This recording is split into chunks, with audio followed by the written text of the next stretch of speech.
So dahil nga 10 araw ang extension sa pagpapagaling ni Stephen Curry, eto mga idol, ang sasama kay Pat Spencer sa magkakaroon ng malaking minuto sa susunod na mga laban.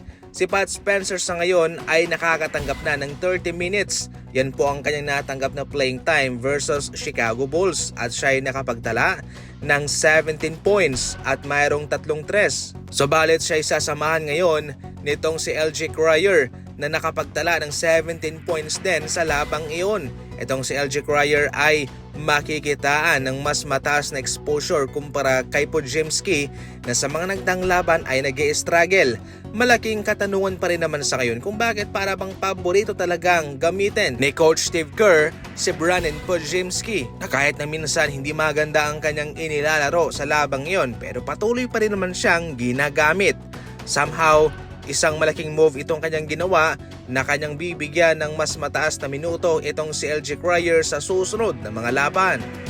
Naging prangka naman si Coach Doc Rivers patungkol sa kanilang game plan laban sa Miami Heat na wala silang binago sa kanilang ginagawa kahit na nga nakapagpuntos ng 83 points si Bam Adebayo. Nang tanungin siya patungkol dito ng reporter, ang sagot ni Coach Doc Rivers ay wala silang binago at hindi yon malaking concern para sa kanila.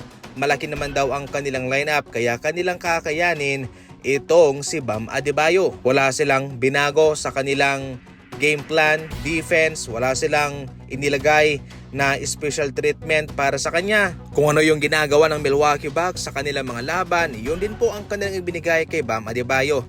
Ito ay nagkaroon lamang mga idol ng 21 points sa labang iyon, which is ayon sa iba ay tila napagod daw ito sa kanyang mga ginawa laban sa Wizards.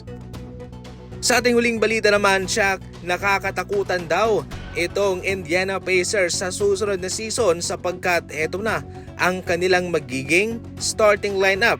Si Tyrese Haliburton, Andrew Nembhard, Pascal Siakam, Ivica Zubac at kung sila pa yung makakakuha ng number 1 pick sa NBA draft, aba itong si AJ Dybantsta ang kanilang kukunin na parang mayroong mix na Kevin Durant at Paul George na laruan. Kung mananatiling healthy lang itong Indiana Pacers mga idol, nako, magiging unstoppable sila at siyak na sila ay makakahiganti laban sa OKC Thunder.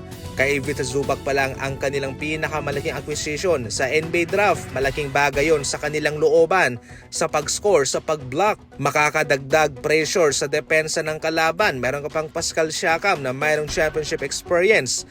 At itong si Tyrese Haliburton na gumagaling at lumaki pa ang pangatawan. Yung kanilang bangko naman na sina Nesmith, Obi Toppin, TJ McConnell, yan mga idol ang kanilang magiging rotation sa susunod na season.